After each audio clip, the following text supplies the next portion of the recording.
목회자 주일, 제가 목사이기 때문에 목사에 대한 설교를 하는 것이 굉장히 어색하기도 하고 또 힘이 들기도 합니다. 그럼에도 항상 나의 마음속에 한 구석에는 하나님의 교회 앞에 송구함을 가지고 있고 더 솔직한 말씀을 드린다면 목사란 어울리지 않는 나의 모습과 나의 삶에 지금까지 걸어오면서 하루도 내 어깨를 무겁게 하지 않을 때가 없었습니다. 그리고 하나님 앞에 기도하기를, 하나님이여 나에게 이 목회의 짐을 언젠가는 내려놓게 하옵소서. 이것이 종의 솔직한 고백이기도 합니다. 교회 생활 또는 신앙생활이라고 우리가 말을 합니다. 무엇보다도 가장 교회 생활과 신앙생활에 중요한 것은 인간관계의 생활입니다. 그 중에 우리가 신앙생활을 1, 2년 하다가 그만둘 것이 아니라 한 번 예수를 믿은 후에는 평생 동안 예수를 믿기에 목사와 성도와의 관계는 너무너무나 소중합니다. 그리고 성도와 성도의 그 사이에서도 그 인격적인 관계는 정말 이 땅에서 어떤 것보다도 정말 소중한 관계가 바로 신앙생활의 인격적인 관계이기도 합니다. 목사 어떤 것일까? 저뿐만 아니라 저희 교회에 계신 목사님들과 앞으로 해플교회를 끊임없이 이 땅에 있는 날까지 목사들을 여러분들은 만나고 보내고 또 그들을 접하게 될 겁니다. 한 번쯤은 꼭 짚고 넘어가야 될 부분이 있습니다. 그래서 겸허하고 떨리는 마음으로 제가 오늘 이 본문의 말씀을 선택을 하며 여러분과 함께 나누고자 이 시간 섰습니다. 먼저 여러분들에게 우리 목사에 대한 일반적인 견해를 두 가지를 제가 그냥 소개하려고 합니다. 한국교회에는 목사에 대한 두 가지의 오해가 있습니다. 그 첫 번째 오해가 뭐냐면 신의 대리자라고 생각을 합니다. 이것은 바로 천주교의 견해이기도 하지요. 천주교의 신부들은 언제나 자기들만 제사장이고 성도들은 성경을 봐서도 안 되고 신부가 하는 말은 절대적인 하나님의 신의 말이라고 그들은 명해놓고 있습니다. 그래서 개신교들의 마음속에도 일반적인 교회의 성도들의 마음속에서도 이 목사를 제사장이나 중보자로 이해할 때가 굉장히 많이 있습니다. 이것은 절대로 아닙니다. 성경은 우리 목사만 제사장이 아니라 예수를 믿는 모든 그리스도인들이 하나님 앞에 언제나 예배할 수 있고 제사할 수 있는 제사장이라고 성경은 분명하게 기록을 해 놓았습니다. 오늘 하나님께서 나와 여러분들을 하나님의 영광스러운 제사장으로 선포하셨습니다. 그럼에도 아직도 한국교회는 목사를 신의 대리자로 생각하는 이러한 잘못된 모습이 있는데 이것은 비성서적인 것입니다. 다시 한번 말씀드립니다. 하나님은 우리 모든 성도에게 서로가 잘하라고 그랬습니다. 목사에게 잘하면 복을 받는 것이 아니라 모든 이에게 동일하게 할 때에 하나님이 복을 주시는 겁니다. 아멘. 그리고 그 무엇보다도 하나님을 잘 섬기시기를 바랍니다. 요한복음 1장 8절 말씀에 침례 요한은 이렇게 말을 했습니다. 그 빛이 아니요 즉 목사는 그리스도가 아니라 그리스도의 빛에 대하여 증거하러 온 자가 목사지 우리가 하나님을 대신할 수는 없습니다. 두 번째입니다. 정반대로 목사 제도를 부인하는 잘못된 경향이 있습니다. 모든 그리스도인들이 제사장이라고 했더니 극단적인 반동적인 행동들이 튀어나올 때가 있습니다. 이에 성경이 가르치는 참된 목자의 의미를 퇴색해버리고 부인하는 사람들이 있습니다. 즉 너만 제사장이냐 나도 제사장이다. 너만 설교하냐 나도 설교한다. 이렇게 말하는 이들도 있습니다. 우리 주변에 잘못된 성도들, 잘못된 교회들이 사실 많이 있습니다. 하나님은 모든 사람을 부르셨습니다. 하지만 모든 사람을 목사로, 목회자로 부르시지는 않았다는 것을 잊지 마시기를 바랍니다. 저는 목사가 되려는 후배들에게 이렇게 말을 합니다. 할 수만 있으면 목사 되지 말라고. 피할 수만 있다면 피해 보라고. 목사는 이것은 아무나 하는 것이 아니라 나의 마음에 하나님의 부르심이 없다면 이 일을 할 필요도 없고 될 수 있는 한 하지 말라. 그러나 만약 하나님의 강권하심이 나를 부르셨다면, 그것을 확신한다면 어떠한 고난과 역경 속에서도 나에게 맡겨주는 이 영광스러운 사역인 줄 알고 응답하라. 정말 하나님이 부른 사람은 신음하지 않습니다. 정말 하나님이 부른 사람은 삶의 공고함에 허덕이면서 남들에게 도움을 요청하지 않습니다. 종은 종이기 때문에 그렇습니다.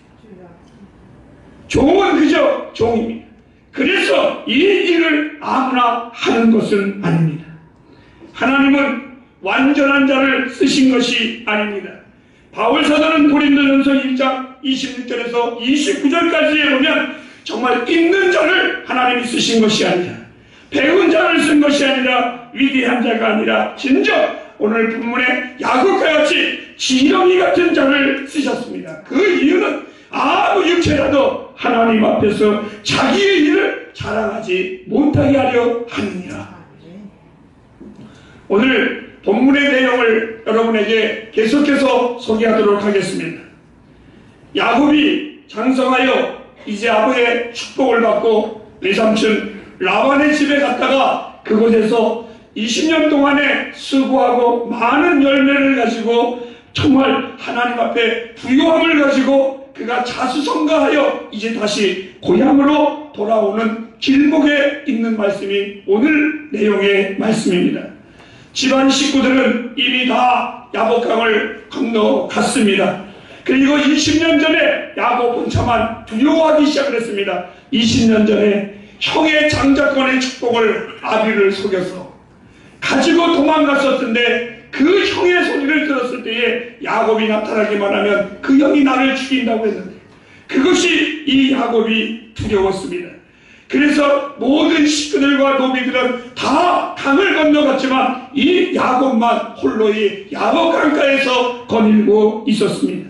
그때에 신기한 한 영이 나타나 이 야곱과 씨름을 하기 시작을 했습니다. 야곱은 허덕이기 시작했습니다. 힘들었습니다. 고달팠습니다. 누구든지 모르고 그저 어두운 안에서 헤매고 싸움하기 시작을 했습니다. 우리는 이미 성경을 통해서 이분이 누구인가를 알지만 야곱은 씨름을 하면서 점점 알아가기 시작을 하는데, 그분이 바로 하나님이셨습니다. 그 싸움의 절정에 이르렀을 때에 하나님의 영인 사자가 그에게 묻습니다. 강가에서 씨름하던 날 밤 야곱에게 이렇게 묻습니다. 내 이름이 무엇이냐? 오늘 이 말씀을 여러분과 함께 나누려고 선택을 했습니다. 이 질문은 하나님이 야곱에게 질문한 질문뿐만이 아니라 20년 전에 아버지를 속이고 떠날 때에 그의 아버지 이삭도 이 야곱에게 이렇게 물어봤습니다. 네가 누구냐? 그때 이 야곱은 야곱입니다라고 말하지 않냐고 이삭입니다, 아니 에서입니다라고 거짓말을 시켰습니다. 하나님이 씨름을 하는 가운데에 야곱인지 몰라서 물으셨을까요? 이 야곱의 이름을 지어주신 분이 하나님이셨습니다. 그럼에도 그 물으신 의도는 무엇이었습니까? 이 야곱이 하나님 앞에 말을 합니다. 하나님이여, 당신이 내게 복을 주지 아니하면 나는 절대로 이 자리에서 일어날 수 없습니다. 그때 이 하나님이 이 야곱에게 물어봅니다. 내 이름이 뭐냐? 이 말은 이런 뜻입니다. 네가 나에게 복을 달라고 하는데 네가 복을 받을 만한 인간이다. 네가 나의 은혜를 입을 만한 인간이다. 네 이름이 무엇이냐? 네 입으로 스스로 얘기해봐라. 그때에 이 야곱이 말을 합니다. 야곱입니다.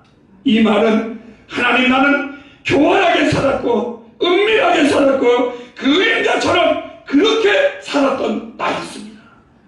내가 몰랐습니다. 하나님의 하나님의 사랑을, 하나님의 복을 받을 만한 그러한 인간인지를 나는 정말 몰랐습니다. 저는 누구에게나 아까도 말씀드렸다시피 목사라고 말을 합니다. 그것은 야곱과 반대의 의미에서, 하지만 하나님의 의도는 같습니다. 제가 목사라고 말할 때마다 그렇지 못한 내가 목사로 되었습니다. 하나님의 은혜로 되었습니다. 지렁이 같은 야곱이 하나님의 백성이 되었다면 저는 잡초 같은 자입니다. 아니, 이것도 과분한 표현입니다. 걸음돌이 같은 자가 바로 이 자식입니다. 사람들은 이렇게 말을 하지요. 야곱이 하나님과 씨름해서 겨루어서 이겼다고. 그것은 성경을 죄송하지만 잘 이해하지 못하는 자들이 하는 말입니다. 아빠와 어린 자녀가 씨름을 합니다. 그런데 이상하지요. 아빠가 어린 자녀와 씨름을 하는데 마치 이렇게 말합니다. 아빠를 이기는 법을 계속해서 아들에게 가르쳐줍니다. 아들아, 이렇게 하면 아빠가 쓰러진단다. 이렇게 공격하면 아빠가 쓰러진단다. 여러분, 그 아빠가 넘어집니다. 자녀는 자기가 이긴 것 같지만 아빠가 이긴 것이고 자녀가 이긴 것입니다. 성경은 하나님이 야곱을 이긴 것이지 야곱이 하나님을 이긴 것이 아닙니다. 오늘 이 야곱의 씨름은 바로 하나님의 승리입니다.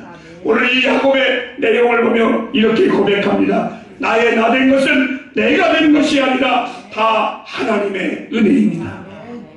너의 이름이 무엇이냐? 저는 목사입니다. 나를 향하신 베푸신 하나님의 은혜를 잊지 않는 내 생활에 방법이 하나 있다면 내가 목사라는 것을 잊지 않는 겁니다. 내가 목사라는 것을 잊지 않는 한 내게 향하신 하나님의 은혜를 저는 절대로 소멸시킬 수가 없습니다. 목사로서 햇불에 있는 날 동안 제가 해야 할 일은 내 잡초 같은 인생의 축복으로 위로하셨던 하나님의 복을 전하는 것입니다. 야곱의 생애를 다시 한번 조명해 보시기를 바랍니다. 그는 얼마나 많은 허물과 실수와 나약함이 많이 있었습니까? 오늘 이 야곱에게 하나님이 물어봅니다. 네 이름이 뭐냐? 그런 자를 하나님이 선택하셨어. 하나님의 백성의 족장으로 세우시고 하나님의 은혜와 사랑으로 그를 덧입혀 주셨습니다. 아멘. 이 사랑을 무엇으로 다 표현할 수 있겠습니까? 야곱을 통해서 목사로서 목회자 주일날 사랑하는 우리 햇불교회에게 전할 하나님의 메시지가 저는 두 가지의 말씀을 이 안에서 발견하게 됩니다. 나의 인생에 만난 하나님은 가장 먼저 나의 위로자 하나님이셨습니다. 우리 햇불의 하나님은 위로의 하나님이십니다. 하나님의 위로와 하나님의 격려가 없었다면 우리는 너무나 비참했을 것입니다. 하나님의 위로 때문에 우리는 노래했습니다. 하나님의 격려하심 때문에 우리는 다시 설 수 있었습니다. 하나님이 나와 동행하심 때문에 우리는 좌절하지 않고 걸어갈 수가 있었습니다. 이사야서 40장 1절 말씀에 하나님은 이렇게 말씀하셨습니다. 너는 너의 백성에게 가서 위로하라.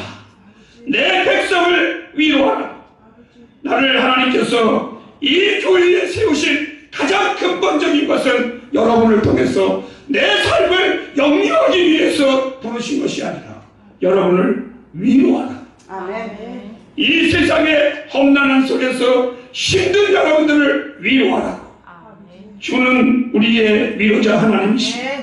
인생의 고통은 영원하지 않습니다. 이 야곱에게도 하나님이 기쁨을 주셨습니다. 회복의 날을 주셨습니다. 소망의 날을 주셨습니다. 시편 30편 5절 말씀은 제가 성경 가운데에 정말 두 번째가 넘은 서러울 정도로 부여잡고 사랑하는 말씀입니다. 우리 다 같이 한번 읽어보실까요? 시작. 그 노여움은 잠깐이요 그 은혜는 평생이로다. 그만 읽으십시오. 하나님이 나를 훈계하신 것은 잠깐이지만 나는 이 말씀을 지금까지 믿고 그리고 이 말씀을 지금까지 경험하면서 살아왔습니다. 나의 평생의 위로의 하나님, 그 하나님은, 그 하나님이 내게 향하시는 종은 평생이로다. 평생이로다. 오늘 여러분의 하나님, 위로의 하나님이심을 믿으시기 바랍니다. 두 번째로 인생의 축복은 반드시 옵니다. 하나님이 저를 세우시고 여러분들에게 하나님의 말씀을 가지고 겁을 주고 저주하고 악담하고 성경을 가지고 여러분들에게 위협이라 해서 교회나 잘 짓고 나의 삶을 영리해가며 되지 못한 홈이나 잡으면서 목사라고 살아가라고 하나님이 나를 이곳에 부르신 것이 아니라 하나님은 나를 부르신 이유가 있었습니다. 횃불을 축복합니다. 아멘. 그렇게 움직이고 싶었는데도 하나님은 허락하지 않았습니다. 이제는 저 자신도 순종합니다. 하나님은 축복하라. 아멘. 하나님은 축복하라. 어버이 주일날 스승의 주일날이라고 교회에 한 청년이 저에게 문자가 왔습니다. 목사님, 우리와 끝까지 계셔야 됩니다. 아멘. 왜 끝까지 있어야 될까라고 생각을 해보셨습니까? 그것은 축복하라. 아멘. 그를 축복하라.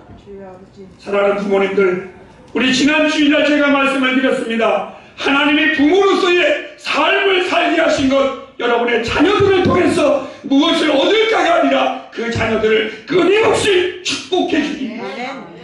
그처럼 하나님 나 역시 이곳에 세운 것, 나는 여러분들을 향하여 축복하라고 세웠습니다. 저는 횃불교회를 축복할 겁니다.